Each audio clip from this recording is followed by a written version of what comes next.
Sveiki kolegos! Šiame video trumpai apžvelgsime, kada reikalingi archeologiniai tyrimai.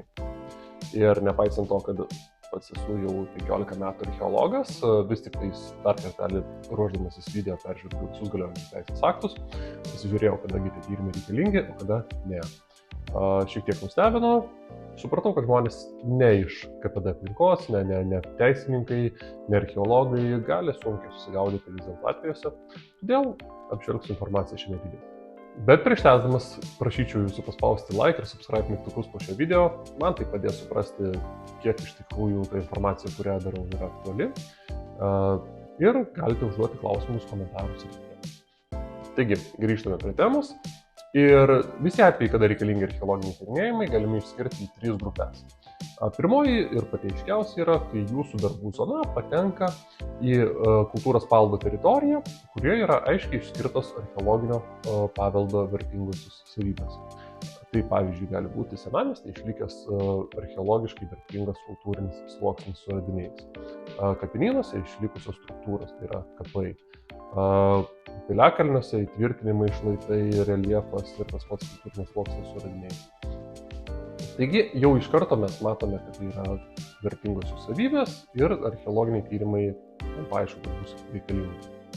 Antroji grupė atvejų, kada reikalingi tyrimai, yra tokie, kai jūsų darbų zona patenka į kultūros paveldo vietovę, tačiau joje nėra išskirta vertingosios savybės, tokios kaip archeologinis sluoksnis ar tai struktūros.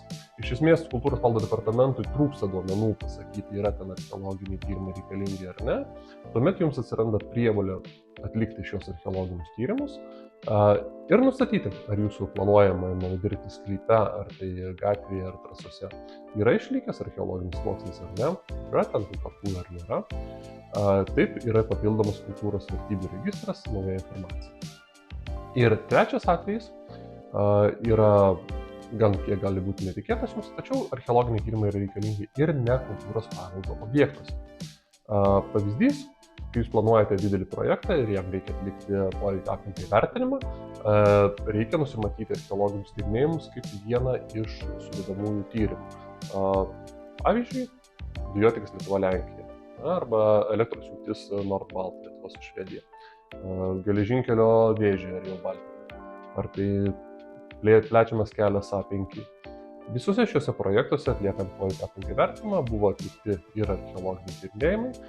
Praktiškai visų iš jų metu buvo papildytas kultūros vertybių registras naujais objektais, atrastos gyvenvietės, kapinynai, kaimavietės, kurios, jeigu nebūtų atlikti šie tyrimai, būtų buvusios sunaikintos.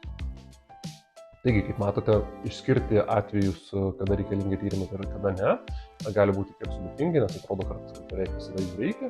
Tačiau iš esmės projektavimo stadijoje jūs gausite kultūros paveldo departamento specialiąsias projektavimo sąlygas, kur ir bus nurodyta, reikia atlikti tyrimus ar ne.